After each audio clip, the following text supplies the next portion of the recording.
Thank you so much for staying with us. The Nigerian Federation and its many challenges, another look at it. Joining me to take a look at that is Barrister Tony Nnadi, Secretary General, Lower Niger Congress and co-convener Movement for New Nigeria. Thank you so much. Thank you For joining us. To join us much later, any moment from now, is a newspaper columnist and a policy analyst, Majid Dahiru. Before we welcome him, let's start with you. Persistent problems we have seen over decades now. Yes. Successive governments come with incremental actions to deal with the problem, but a lot of people have come to the conclusion that it may persist except radical and fundamental changes are made, especially to the structure. Is it a structural problem or attitudinal problem? Some others have said no. Even with the words of the Constitution, once you have the right mindset, people sticking to not just the letters, but also the spirit of the Constitution, you get a wonderful country. Well, just last week, the spokesman of the president, Femi Adesina, our good friend, had cause to confess that Nigeria was built on a false foundation.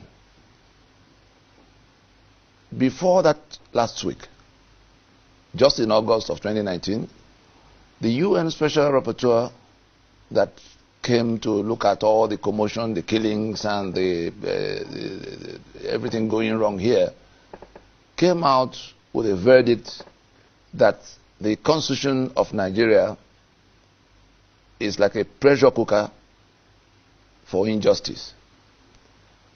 The two are saying the same thing. Femi is telling us, 20 years after we began to tell everybody that the foundation upon which we are building is a false foundation. So that's where the problem is coming from. So it's a structural problem. And if the UN has come to where it has reached the conclusion that the constitution by which Nigeria is convened and operated is pressure cooker for injustice, it means that we have left the tap on. Every other thing we are doing is like mopping, because it can only get worse. Look at it from 1999. It can only get worse. Whether it's the killings going on in the Middle Belt, or the agitations going on in the Niger Delta, or the Biafra commotion that has come now, or the one we see in the Southwest, all of them are, or the corruption that seems to be growing in leaps and bounds, or the impunity we have seen, or even the matter of, everything that has gone wrong is flowing from that tap that we have left on. This constitution upon which Nigeria is convened is what is producing all of this outcome. And therefore, unless we want to watch the house collapse, if you have a house with a foundation that has, gone bad, or that was bad from inception, what do you do with it? You keep changing the windows and painting the curtain. You just take down the building. And that's what we have, you remember we were in Pronaco. Was that not the reason we convened the meeting of the owners of Nigeria to decide, a new consensus that will become the basis of constitution, so that we can ease out and wind up this pressure cooker for injustice? But 20 years down the road, the politicians and the political actors from all the sides are just gambling with the destiny of 200 million people. Could the Constitution also be responsible for our economic woes? 100%. Every other thing is, just marginal. It is the Constitution that sequesters the basis of any economic planning. When you have a 68-item exclusive list that sees all the assets, Niger Delta is upside down all the, today, because the oil and gas assets of the region is sequestered from them, taken over from them by the Constitution of Nigeria. So as far as they are concerned, Nigeria is a robbery business. If you go to all the other sites, electricity, tell me what you can do without electricity. All of whatever they are planning to do about electricity, they are being dishonest if they do not accept that electricity on the exclusive list generation and transmission is the reason why we don't have electricity, is the reason why we won't ever have electricity. And if we have, as it is with electricity, so it is with the security. Tell me which economic plan you can draw up where people are being kidnapped every corner of the country. And you come to where infrastructure is dead because of that exclusive list.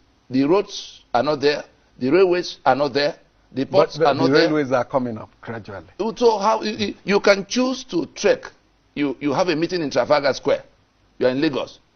Of course you can trek through the desert. One day you get there.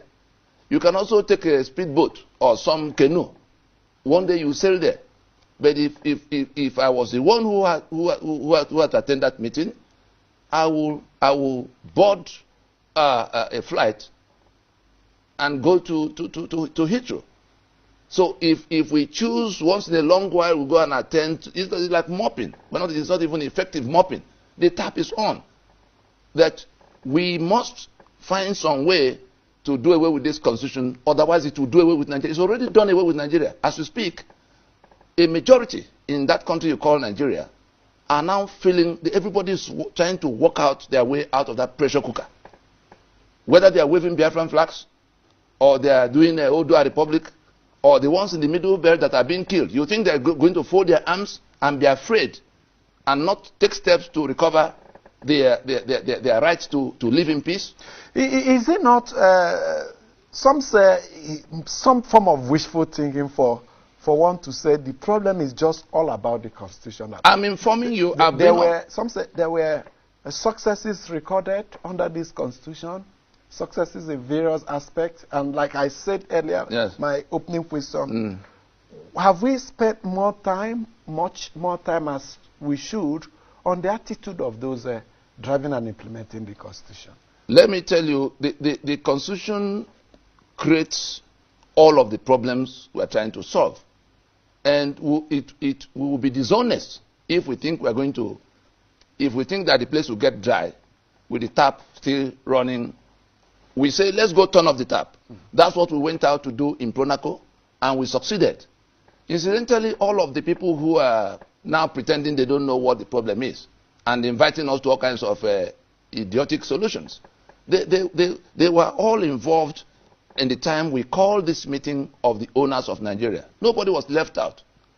The current president, Muhammad Buhari, was part of the Fulani delegation that came to that conference. 164 ethnic delegations for 2 years. You covered some of it. And we accepted amongst ourselves. The Yoruba came as Yoruba, the Ijo came as Ijo, the Ogoni came as Ogoni, Thief, everybody. The one that is Sultan in Sokoto now, he was in the army at the time, they were all involved. We didn't leave anybody out. And for 2 years, we also persuaded those who were already angry at the time enough to carry arms against state. Ashari Dokuba and his volunteer force, Wazirika and his MASOB, OPC of Gani Adams. We got them to put their guns aside at the time to say, look, this project was not our project at the inception. It was the British that on their own colonial mission to economic journey. And what they put together hasn't served us.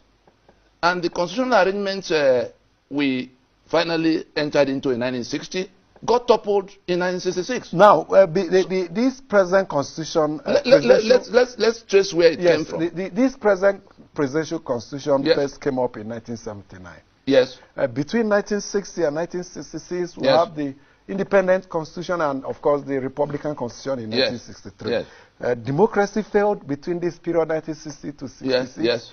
There was a civil war. Yes. There was rampant corruption. Yes. So is it all about this constitution again? Because we had a parliamentary, regional-based government in operation there. If we want to get to the root of the matter, I just came back from the U.S. A few weeks ago, and I was there 2 months, the whole of June, the whole of July. The international community, the stakeholders in the international arena, are seeing very clearly, so much so that they went probing to be sure. And the U.S., after 2 months of detailed congressional inquiries, which involved bringing the witnesses, the victims of the things they were seeing from afar, to come to tell them what was going on. You know what they came out with? They said what was going on in Nigeria was basically Fulani ethnic cleansing against the indigenous nationalities of Nigeria. And it didn't start last night for the purpose of taking over their assets. If you go back to what collapsed the constitutions of the First Republic in 1966, was it not just the other day that General Danjuma was telling us what happened after he arrested Ironsi and Fajuyi? That some people shoved him aside and took away the men. So there is this monster in the background that is not visible to anybody. And just a few days ago, just 3 days ago, that the governor in Bauchi was informing us that the Fulani from everywhere, anywhere they come from in Africa, that once they come into this place, they were entitled to everything that the federal government was going to provide. I'm telling you what led to the collapse of those constitutions. The constitution is not the document you see. Constitution is simply what it means to constitute. What is the agreement by which the George Ogoni, the Anang, the Efik, the Fulani, the Hausa came together with their lands and their sovereignties to become a union? It's supposed to be a mutually benefiting arrangement. But we have come to where, and a federation is a union of constitutions. The moment the constitutions that federate get toppled, you cease to be a federation. That was what happened to us in 1966. Our federation collapsed. And it was that. So can we say it was due to that constitution? There were fully federal constitution that concentrated so much powers to the component states, unlike what we have today. No, there were things in the background that the British did wrong in 1914.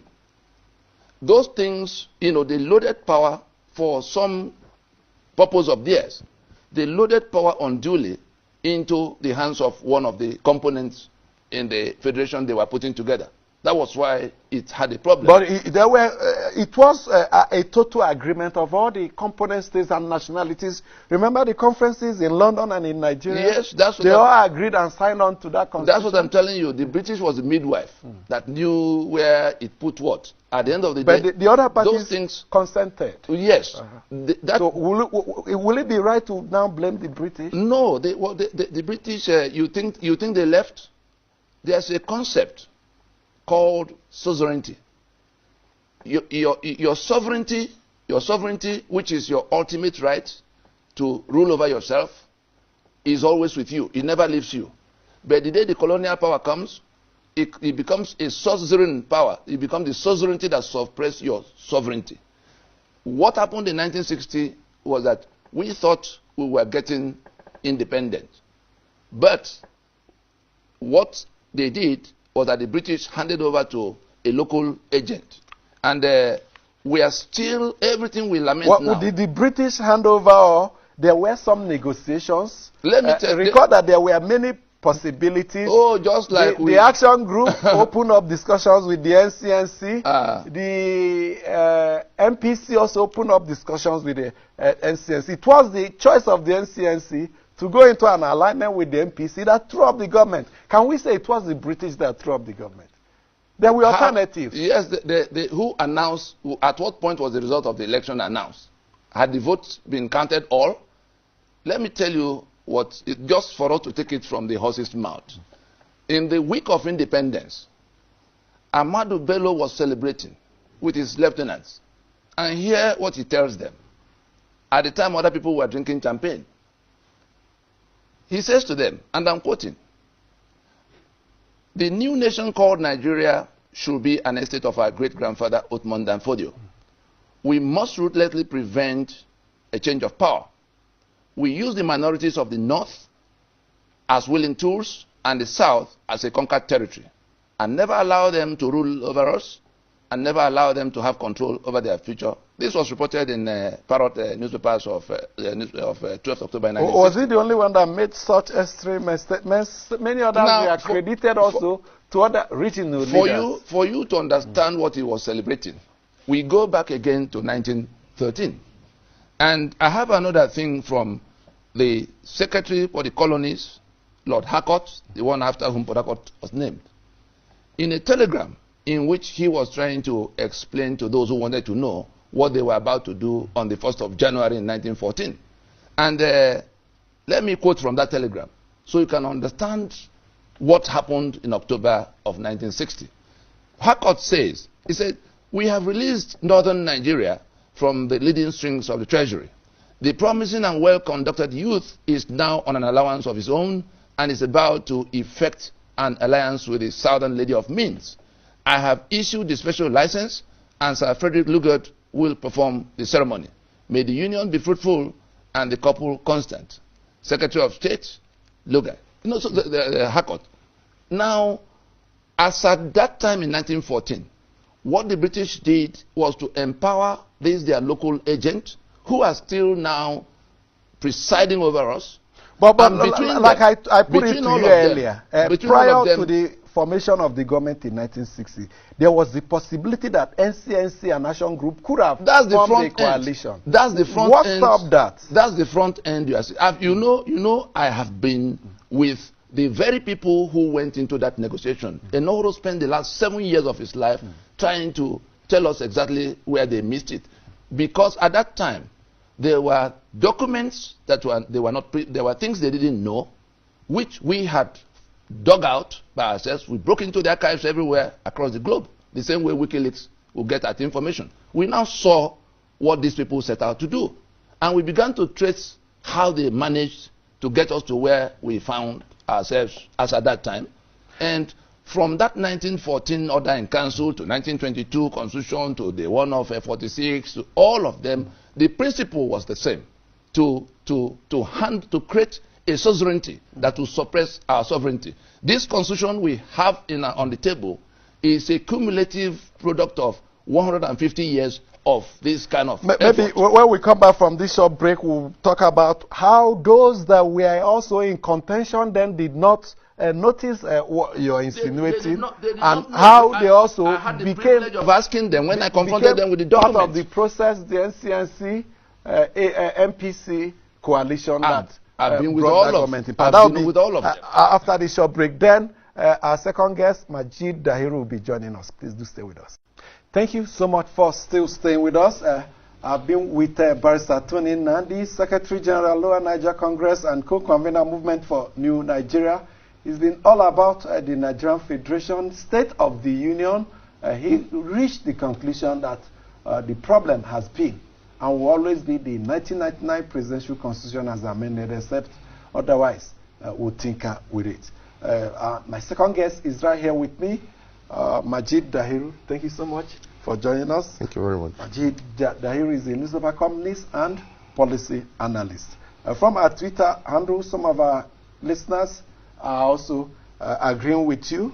Jonathan Ovie, for instance, he says the Constitution is the bedrock of corruption in Nigeria. The leaders of the country shelve the Constitution and follow theirs religiously. And at the end of the day, what do we have? Eze Buruburu, even a senator of the Federal Republic of Nigeria, Senator Adeyeye, said it during one of their plenaries. He said the problem of Nigeria is Nigeria's constitution, the 1999 constitution. The contents of the constitution, contents of it should be revisited and also be amended. I remember when he was within that constitution saying every other problem of the country, same way Barrister Nnadi has also reached a conclusion, is linked directly or indirectly to that constitution. Do you share that view? Not exactly, Mr. Amechi. Yes, no system is perfect. The constitution is not perfect. I mean, the constitution is the work of mortals. So it is subject to improvement from time to time. But I think what has been the biggest problem of the Nigerian state is not so much about the structure or the constitution. It is in its operation. And we must begin to look at how the Nigerian state is constituted organically. That for me is the problem. The way Nigeria is constituted today, the way we constitute ourselves, no matter the system you bring here, it will not work. Because systems are designed to work for nations. Nigeria is yet to achieve nationhood. Nigeria is a country of micro-ethnic nationalities whose interests are most often than not conflicting, and there is no collective agenda for nationhood in the contemporary world. So I think that is the problem, and we must begin to interrogate this issue Otherwise, if you jettison this particular constitution as we've done others before it, we will still have this conversation over and over again. So, what of a constitution that will give vent to these divides, ethnic divides that we have, and a constitution that will help to fast-track the process of nation building? No constitution will do that for you, with all due respect. None. It's a political process under a self-enlightened realization of all of us that we are one people, basically, from top to bottom. If we come under this realization that we are one people, now we will apply what other nations have applied to the evolution towards nationhood, and which is what? A seamless assimilation and integration of citizens wherever they choose to reside. It will be a deliberate electoral political process backed by political will and administrative processes. Without this, the law cannot in itself operate itself. Someone has to operate it. I keep saying it. There's nothing so wrong with our laws, even though there is a very big room for improvement. I mean, it's a work in progress. But we must pause and look at certain basic things.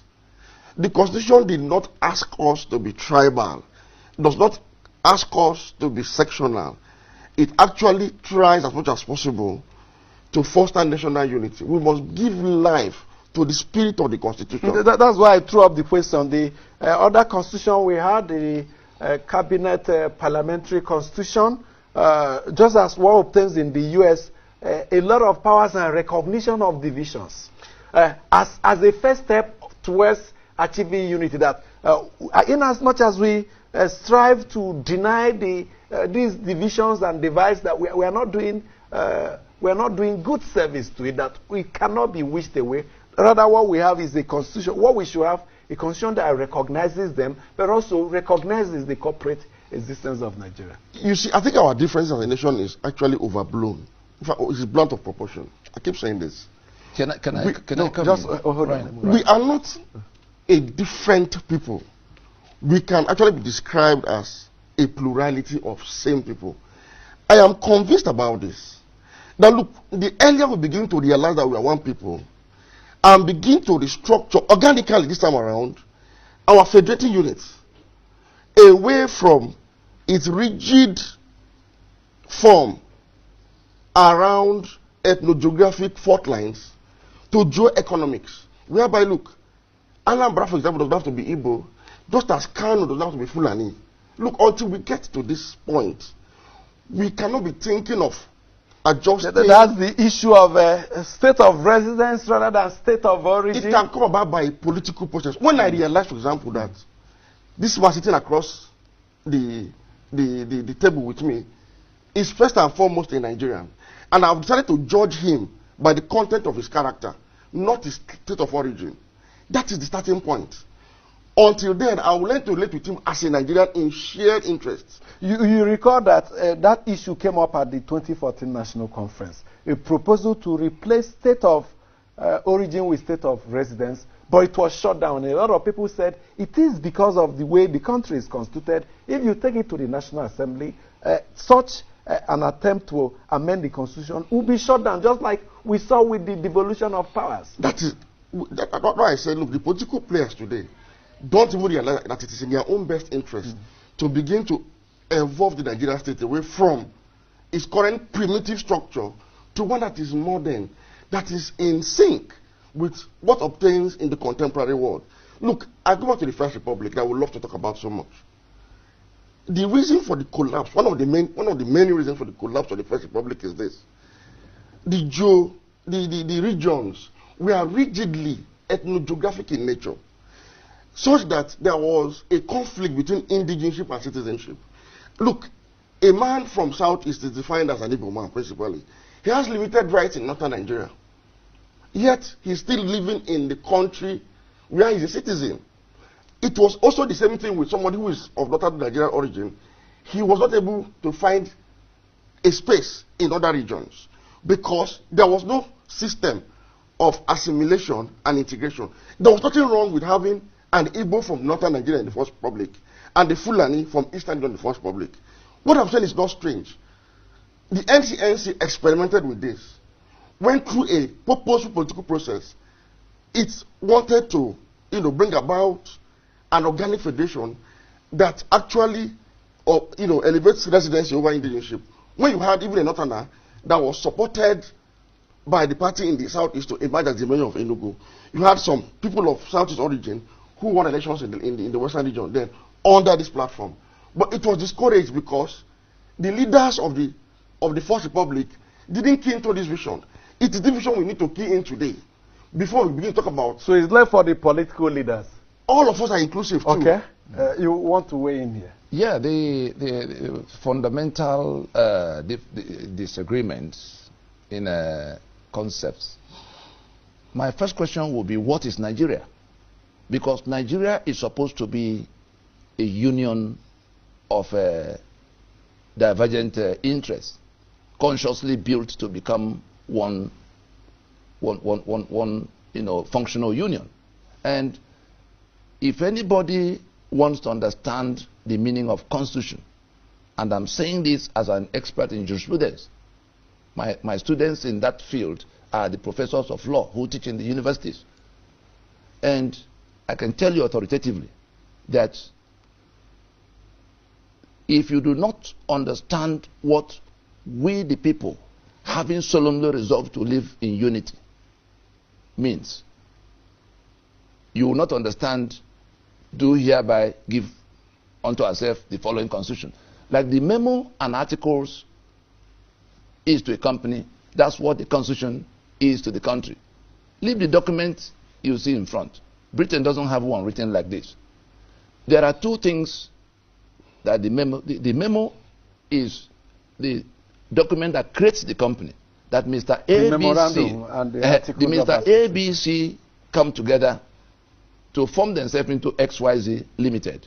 The article is a different document altogether that defines the relationships as they agree among themselves amongst the owners of XYZ Limited. What happened to Nigeria, from which Nigeria will die? You know what I mean by die?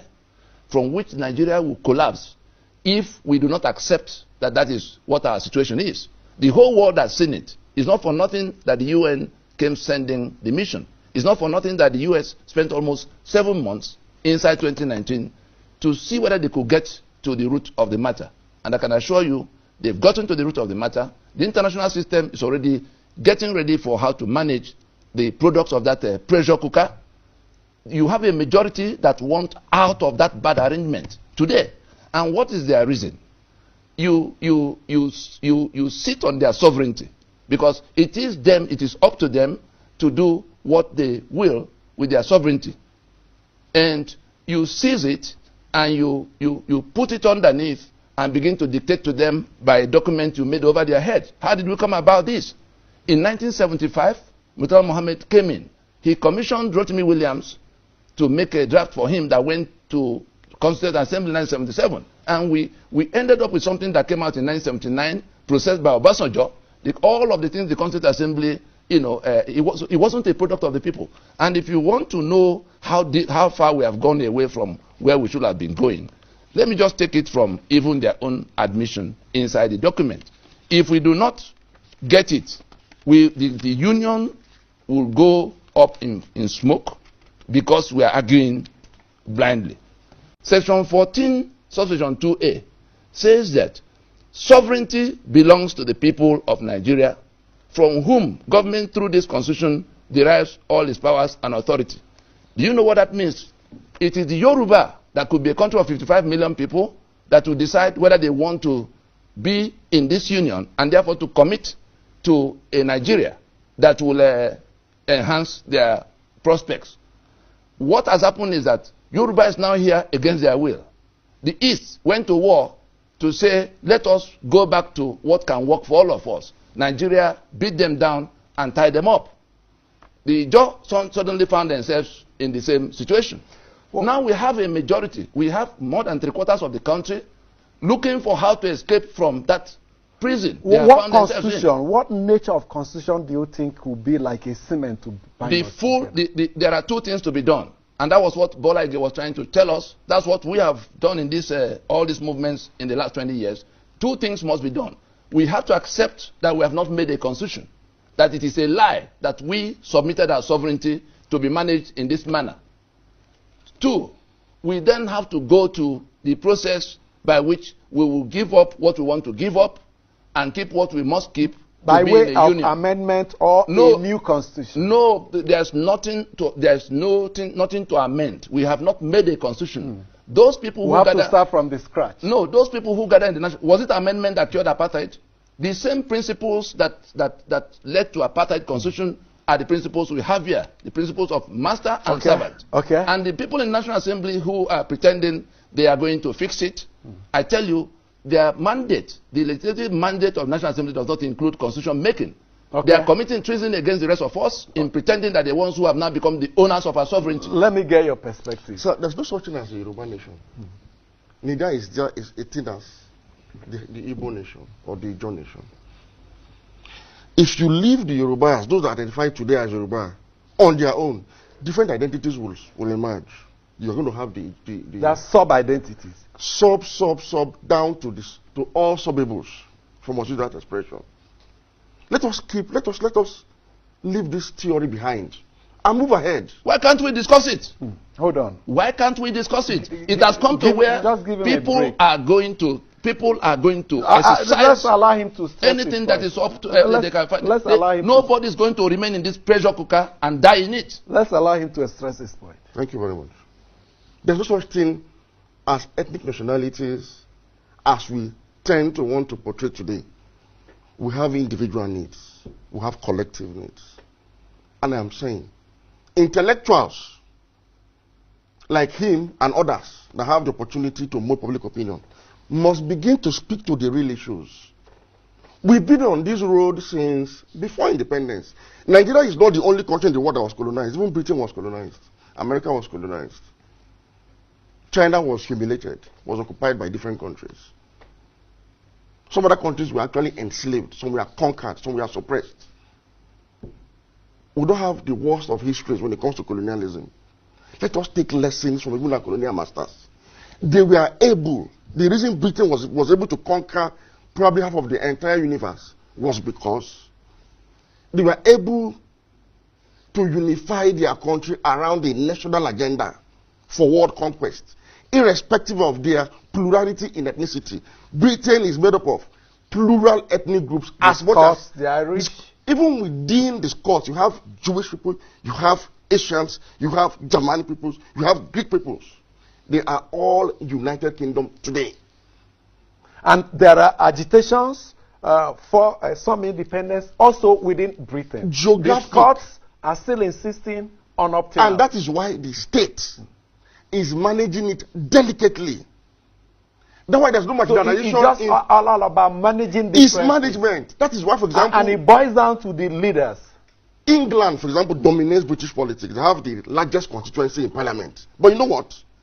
Through a deliberate and purposeful leadership towards national cohesion. Victor says he doesn't agree with you that the leaders of the country have made it very impossible for us to be united and see ourselves first as Nigerians. We need a brand new constitution, nothing amended. The constitution did not make leaders do this. It made them. Can I read out a few portions that will show you exactly? It is the constitution that creates that. It is the constitution. No. You are saying something that is wrong and it's in black and white. I can give you 4 things the constitution put in place, which if we remove this afternoon, will change the situation in those areas. I haven't told you the constitution is perfect. No, I didn't tell you it's divinely revealed. I said it's a work in progress. I'm telling you that there are provisions. There are provisions in it. Excuse me, sir. Can we be more responsible for the failure? It is. I am putting to you that it is. I'm reading it out to the public. It is a leadership issue. It is not. It is individual. It is not. Now the question then is. It is not. The question is, how do we compel the leaders to begin to take actions, measures to unify us? If even constitutional provisions such as federal character is being brazenly violated, what other means do we use to? Amechi, we're wasting our time here. He made a specific. Just 1 moment. No. I'll come back to you. He made a specific. I'll come back to you. All right. Look at the history of nations, from the United States to France to England. you will notice that their progression towards nationhood has been guided by philosophers, thinkers, opinion models that actually at every point in time highlights and understands the process of nation and building. tries to make people understand their realities, how to live with it, and suggest possible ways to both the leadership and the led on the virtues of having a united nation with an agenda. That is what I expect people that come on national TV to begin to do. If you leave the Igbos today to their own volition, all the fraction, all the underlying fault lines will come to the fore. It is the same thing with the Jaws. It is the same thing with my native Ibra ethnic group. It is the same thing with the North. No part of Nigeria will survive, no matter how, under a structure that is actually imposed by us. We need to dismantle it. I need to begin to see the Igbo man who lives in local German state capital as a co-guide, and vice versa. Let's hear from you. Now, what have we been doing? What did we go to do in Aburi to agree on this matter so that it can become a common project?